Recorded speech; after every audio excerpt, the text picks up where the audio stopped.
నమస్కారం, నా పేరు బాలా. బీసీఎన్ న్యూస్ కి స్వాగతం. ముందుగా ముఖ్యాంశాలు. కాకినాడ కలెక్టరేట్ లో గిడుగు రామ్మూర్తి పంతులు జయంతి. భాషా అభివృద్ధికి చేసిన కృషిని కొనియాడిన కలెక్టర్ షణ్మోహన్.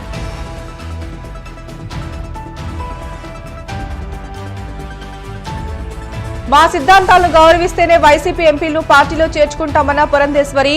బీజేపీ క్రమక్రమంగా బలపడుతోందంటూ హర్ష.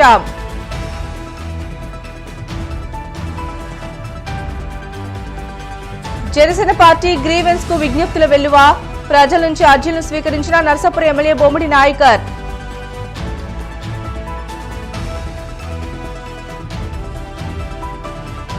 కోనసీమ జిల్లా అమలాపురంలో బీఎస్ఎన్ఎల్ ఉద్యోగుల సంబరాలు. 4G సేవలు అందుబాటులోకి రావడంతో ఉద్యోగుల హర్షం. తెలుగు భాష ఔన్నత్యానికి వాడుక భాషా యోధుడు, వ్యవహారిక భాషోద్యమ పితామహుడు గిడుగు వెంకటరామూర్తి పంతుల కృషే కారణమని కాకినాడ కలెక్టర్ షణ్మోహన్ పేర్కొన్నారు. గిడుగు రామ్మూర్తి పంతుల జయంతిని పురస్కరించుకుని గురువారం కాకినాడ కలెక్టరేట్లో joint collector Rahul Meena, DRO తిప్పే నాయక్ తో కలిసి గిడుగు రామ్మూర్తి పంతుల చిత్రపటానికి పూల మాలలు వేసి ఘన నివాళి అర్పించారు. ఈ సందర్భంగా ఆయన మాట్లాడుతూ గ్రాంధిక భాష వల్ల ప్రజలు పడుతున్న ఇబ్బందులు గమనించి వ్యవహారిక భాషోద్యమానికి గిడుగు నాంది పలికారని అన్నారు. గిడుగు రామ్మూర్తి పంతులు చేసిన కృషి కారణంగానే ఆయన పుట్టినరోజున తెలుగు భాషా దినోత్సవంగా జరుపుకుంటున్నామని అన్నారు. ఈ కార్యక్రమంలో కలెక్టరేట్ పరిపాలనా అధికారి ఎస్ రామ్మోహన్ రావు, వివిధ విభాగాల అధిపతులు, కలెక్టరేట్ సిబ్బంది తదితరులు పాల్గొన్నారు. అమృతోత్కులు అని చెప్పి చిన్నపిల్లలకి కొంచెం మంచి పద్యాలు రాసి దాన్ని సారాంశం కూడా రాయడం అనమాట. అంటే టెక్స్ట్ బుక్లో ఎంత చదువుతారేమో మనకు తెలియదు కానీ బట్ అట్లీస్ట్ మన వైపు నుంచి కొంత అట్లీస్ట్ ఇంపార్టెంట్ అంటే వాళ్ళ పిల్లలకు అర్థమయ్యే లాంగ్వేజ్లో కొంచెం రాయటం జరిగింది. వైసీపీ ఎంపీలు బీజేపీలో చేరే విషయమై తమకు సమాచారం లేదని ఆ పార్టీ ఏపీ అధ్యక్షురాలు పురంధేశ్వరి తెలిపారు. గుంటూరులో నిర్వహించిన బీజేపీ కిసాన్ మోర్చా, ఎస్సీ మోర్చా సమావేశాల్లో ఆమె మాట్లాడారు.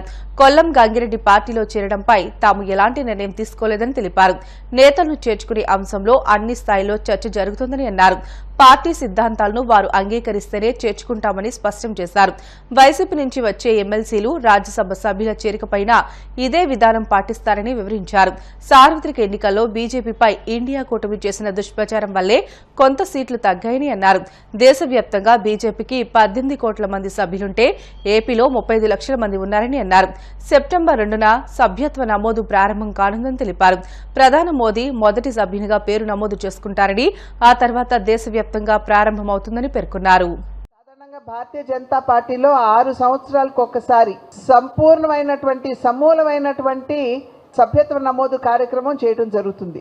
3 సంవత్సరాలకు ఒకసారి ఇంకొక అదనంగా 10% యాడ్ చేసుకునేటువంటి ఒక కార్యక్రమం నిర్వహించుకోవడం అనేది ఆనవాయితీగా జరుగుతూ వస్తున్నటువంటి విషయం.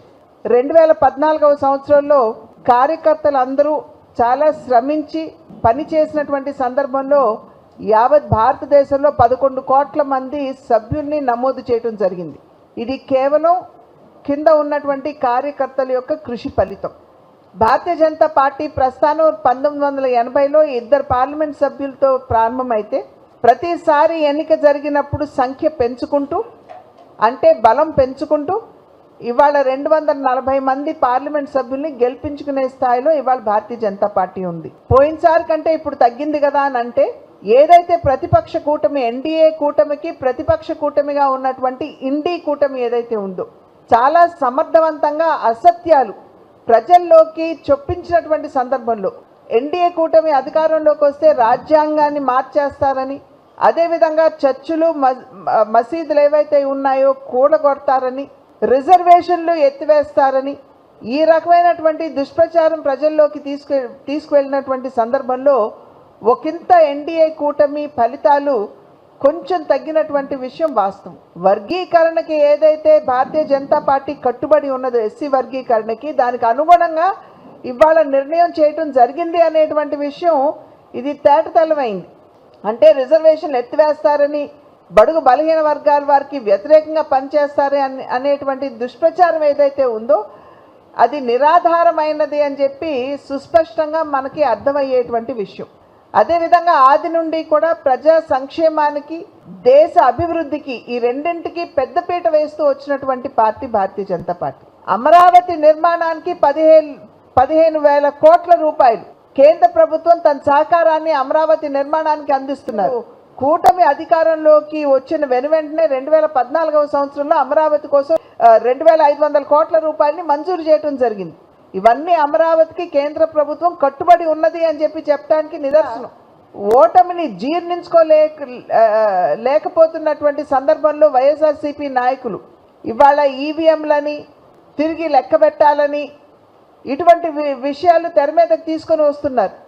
వారు గుర్తించవలసినటువంటి విషయం, ఎన్నికలు జరిగి ఆల్రెడీ ఎన్డీఏ కూటమికి అద్భుతమైనటువంటి విజయాన్ని ప్రజలు అందించినటువంటి సందర్భంలో ఈ రకమైనటువంటి విషయాలు తెర మీదకి తీసుకుని వచ్చి ఆంధ్ర రాష్ట్ర ప్రజల్ని, ప్రజా తీర్పుని అవమానిస్తున్నారు అనేటువంటి విషయాన్ని వారు గమనించాలి అని చెప్పి ఆంధ్ర రాష్ట్ర ప్రజలకి తెలియజేస్తున్నటువంటి విషయం. అన్ని విధాల ఆంధ్ర రాష్ట్ర అభివృద్ధికి, సంక్షేమానికి కేంద్ర ప్రభుత్వం భారతీయ జనతా పార్టీ కట్టుబడి ఉన్నది.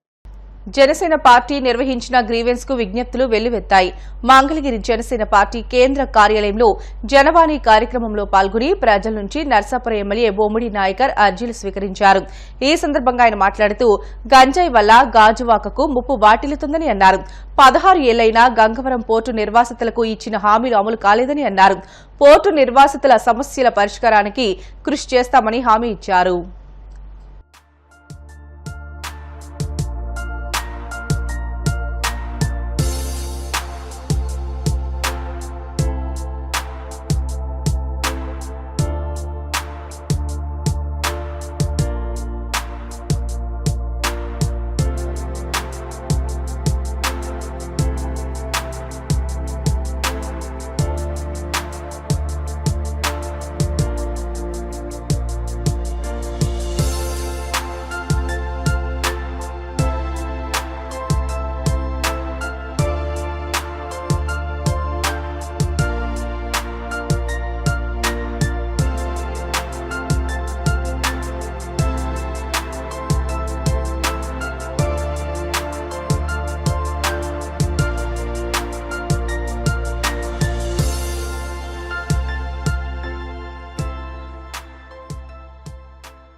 మహిళలు, చిన్నారులపై జరుగుతున్న దాడులను అరికట్టాలని కలకత్తాలో వైద్య విద్యార్థులపై జరిగిన దాడిని ఖండిస్తూ మహిళలకు, చిన్నారులకు రక్షణ కల్పించాలని విజయవాడ నుంచి కలకత్తా వరకు అకెడ్ బుజ్జిబాబు, ఈడిగ ప్రదీప్ కుమార్, డి రాధాకృష్ణ 1400 కిలోమీటర్ల మేర పాదయాత్ర చేపట్టారు.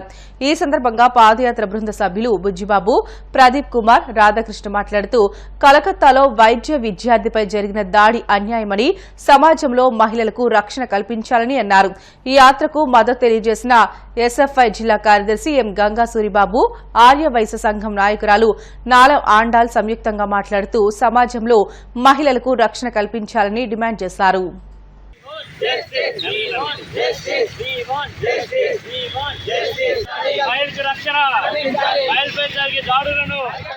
రీసెంట్లీ జరిగిన కోల్కతా ఇన్సిడెంట్ కోసం మేమైతే విజయవాడ నుంచి కోల్కతా పాదయాత్ర అయితే మొదలెట్టామండి. ఆ అక్కకి జస్టిస్, ఒక న్యాయం జరగాలని ఈ పాదయాత్రను అయితే మొదలుపెట్టామండి. అలాగే రేపు తరాల అక్కలకి, చెల్లెలకి ఎవరికి అన్యాయం జరగకూడదని ఒక చట్టాన్ని తీసుకురావాలని మేము ఈ పాదయాత్ర మొదలెట్టుకుంటా ఊరు చెప్పుకుంటూ వెళ్తున్నామండి.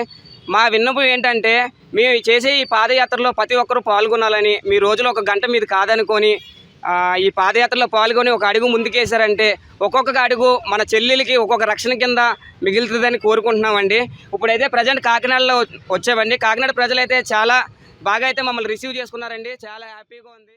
మనకి ఈరోజు కాకినాడలోని పాదయాత్ర అనేది చేస్తున్నాము. అది ఎందుకంటే కలకటాలోని ఒక డాక్టర్కి, ఒక మహిళా డాక్టర్కి చాలా అన్యాయం జరిగింది. దాని గురించి 10 రోజుల నుంచి కూడా చాలా ఇబ్బంది పడుతున్నాము అందరం కూడాను. మహిళలకు రక్షణ లేదు ఎక్కడాను అనేసి చాలా ఇదిగా ఉన్నాయి. ఎన్ని చట్టాలు వచ్చినా, ఎన్ని రకాలుగా ఉన్నా కూడా జరిగేవన్నీ జరుగుతూనే ఉన్నాయి. డాక్టర్ అనగానే ఒక ప్రాణానికి రక్షించే వాళ్ళు డాక్టర్, ఒక గురువుతోని, ఒక భగవంతునితోని మనం సమానంగా భావిస్తాం. అలాంటి డాక్టర్కే రక్షణ లేకపోతే ఇంకా సాధారణ మహిళలకు ఎక్కడ రక్షణ కలుగుతుందని చెప్పే మా బాధ అంతా కూడాను. దీని గురించి అని చెప్పి యువతలు 3 విజయవాడ నుంచి కలకటా వరకు కూడా పాదయాత్ర చేసుకుంటూ ఈరోజు కాకినాడ చేరడం అయింది. దాంతోపాటు మా అసోసియేషన్, మా ఆర్గనైజేషన్ వాసవి క్లబ్స్ తరఫున లేడీస్ అందరూ కూడా ఇక్కడ గ్యాదర్ అయ్యడం జరిగింది. వీళ్ళందరికీ కూడా మద్దతు తెలియజేయడానికి అనేసి మేము ఇక్కడ ర్యాలీతో మేము ఫాలో అవుతున్నాము. ఎందుకంటే ఇటువంటి దుర్ఘటనలు ఎక్కడ జరగకూడదని చెప్పి కొత్త చట్టాలు అనేవి రావాలి. నెక్స్ట్ జనరేషన్ అయినా కొద్ది భద్రంగా ఉండాలి, జాగ్రత్తగా ఉండాలి అని చెప్పి మా నినాదన. ఇది పోలీసు వాళ్ళైనా కోర్టు వారైనా మంచిది తగిన చట్టాన్ని ఏర్పాటు చేసి వాళ్ళకి శిక్షని కలిగించాలని, వెంటనే తగు చర్యలు తీసుకోవాలని చెప్పి రేపన్నాడు మహిళలకు ఎక్కడ ఇబ్బంది లేకుండా పట్టపగలే తిరగడానికి భయపడుతున్నాము. అలాంటి రోజులు పోవాలి, మంచి రోజులు రావాలని చెప్పి మా తరపున, మా అందరి తరపున కూడా, మా మహిళల తరపున కూడా మేము ఇక్కడ కాకినాడలో వివరించడం జరుగుతుంది. దీనికి మీరందరూ కూడా స్పందించి ప్రతి చోట కూడా వీళ్ళకి రిసీవ్ చేసుకుని వీళ్ళకి మనోధైర్యాన్ని ఇవ్వాలని కూడా మేము తెలియజేస్తున్నాము. వీళ్ళకి సపోర్ట్గా నిలబడాలని చెప్పి మేము తెలియజేస్తూ, నా పేరు నాలమాండాలండి, Kakinada Vasavi clubs international senior vice president. Thank you. Doctor BR Ambedkar Konaseema జిల్లా రామచంద్రాపురం మండలం బెల్లసావరం జగనన్న కాలనీలో 2100 టన్నుల ఇసుక చోరీ చేసిన దొంగలను కఠినంగా శిక్షించాలని వైసీపీ ఇన్ఛార్జ్ పిల్లి సూర్యప్రకాష్ డిమాండ్ చేశారు. జగనన్న కాలనీలో వైసీపీ కార్యకర్తలతో కలిసి ధర్నా నిర్వహించారు. అసలైన దోషులపై కేసు నమోదు చేసి జేసీబీ లారీలను సీజ్ చేయాలని డిమాండ్ చేశారు. కేసు నమోదు చేసిన ఎఫ్ఐఆర్లో మంత్రి సుభాష్ అనుచరులను పక్కన పెట్టి వేరే పేరుతో కేసు నమోదు చేశారని సూర్యప్రకాష్ ఆరోపించారు. అసలైన దోషులపై కేసు నమోదు చేయకపోతే ఎస్పీ, డీఐజీకి ఫిర్యాదు చేస్తామని సూర్యప్రకాష్ హెచ్చరించారు. వైసీపీ కార్యకర్తలతో ద్రాక్షారామ పోలీస్ స్టేషన్ కు చేరుకుని అసలైన కేసు నమోదు చేయాలని సే అశోక్ కుమార్ కు వినతి పత్రాన్ని అందజేశారు. రామచంద్రపురం నియోజకవర్గంలో వైఎస్ఆర్ కాంగ్రెస్ పార్టీ తరఫున ధర్నాకి మేము అందరూ కూడా శ్రీకారం చుట్టాం. ఎందుకంటే ఈ ప్రభుత్వం ఏర్పడి దాదాపు 2 నెలల పూర్తిగా వస్తుంది. అంటే 2 నెలలు అంటే 75 రోజులు. ఈ 75 రోజుల్లో అనేక కార్యక్రమాలు, అవినీతి కార్యక్రమాలు ఈ నియోజకవర్గం చోటు చేసుకుంటూ వస్తూ ఉన్నాయి. అందులో భాగంగా ఈ నియోజకవర్గంలో ఏవైతే వెల్ల సావరానికి ఆనుకుని ఉన్నటువంటి ద్రాక్షారమ లేఅవుట్ 4 కింద చెప్పబడేటువంటి లేఅవుట్ గతంలో వైఎస్ జగన్మోహన్ రెడ్డి గారు ఈ రాష్ట్రంలో ఉన్నటువంటి ఏ ఒక్క పేదవారికి ఇల్లు లేకుండా ఉండకూడదు అనే ఉద్దేశంతో దాదాపు ఈ రాష్ట్రంలో ఉన్నటువంటి 30 లక్షల ఇళ్ల పట్టాలు పెద్ద ఎత్తున కార్యక్రమం, పేదలందరికీ ఇళ్ల కార్యక్రమంలో భాగంగా 30 లక్షల ఇళ్ల పట్టాలని ఈ రాష్ట్రంలో అందరికీ కూడా పంపిణీ చేయడం జరిగింది. కేవలం ఇళ్ల పట్టాలే కాకుండా ఇల్లు నిర్మించే బాధ్యత కూడా అప్పటి ప్రభుత్వం చేపట్టడంతో ఈ ద్రాక్షారమ లేఅవుట్ 4 లో సుమారు 2800 మందికి లబ్ధిదారులకు సంబంధించినటువంటి ఇసుకని ఇక్కడ డంప్ చేయడం జరిగింది. తీరా తెలుగుదేశం పార్టీ అధికారంలోకి వచ్చిన తర్వాత మంత్రి గారు అనుచరులు చెప్పబడినటువంటి 4-5 వ్యక్తులు రాత్రికి రాత్రే 2100 టన్ను ఇసుకని ద్రాక్షారమ లేఅవుట్ 4 నుంచి తరలించడం జరిగింది. అన్యాయంగా, అక్రమంగా పేదల ఇసుకని తరలించడం జరిగింది. హౌసింగ్ ఏఈ గారు ద్రాక్షారం పిఎస్ లో కంప్లైంట్ ఇస్తే కేవలం కంప్లైంట్ కాకుండా ఆయన ఒక వీడియో రిలీజ్ చేయడం జరిగింది. ఆ వీడియో మనం అందరం కూడా చూసాం. ఎవరు పేర్లు చెప్పారు, ఎవరు పేర్లు ప్రస్తావించారని కూడా. కానీ స్థానికంగా ఉన్నటువంటి పోలీస్ అధికారులు ఎవరి మీద కేసు పెట్టారంటే ఆ వీడియోలో చెప్పినటువంటి పేర్లు చెప్తూ ప్రధానంగా ఉన్నటువంటి మంత్రి గారు అనుచరుడు అని చెప్పబడుతున్నటువంటి దొంగల శ్రీధర్ మాత్రం చాకచక్యంగా పక్కన తప్పించారు. ఎందుకు తప్పించారంటే నిన్న మంత్రి గారి దగ్గర నుంచి ఆదేశాలు రావడంతో ఆయన పక్కన పెట్టారు. ఇక్కడ పరిస్థితి మేమల్లా డిమాండ్ చేస్తుంది ఒకటే, ఖచ్చితంగా దొంగల శ్రీధర్ అనే వ్యక్తిని ఎఫ్ఐఆర్ లో చేర్చాలి మా ప్రధానమైన డిమాండ్. అంతేకాకుండా ఇక్కడ అక్రమంగా తరలించినటువంటి 2100 టన్ను ఇసుకని ఇక్కడ రికవరీ చేయాలి. జేసీబీలు గాని లారీలు గాని తక్షణమే సీజ్ చేయాలని వైఎస్ఆర్ కాంగ్రెస్ పార్టీ తరఫున మేము డిమాండ్ చేస్తున్నాం. లేని పక్షంలో రాబోయే రోజుల్లో ఈ యొక్క ఉద్యమాన్ని ఉధృతం చేస్తాం. బ్రిటన్లో షార్ట్ బ్రేక్ తీసుకుందాం. Stay with us.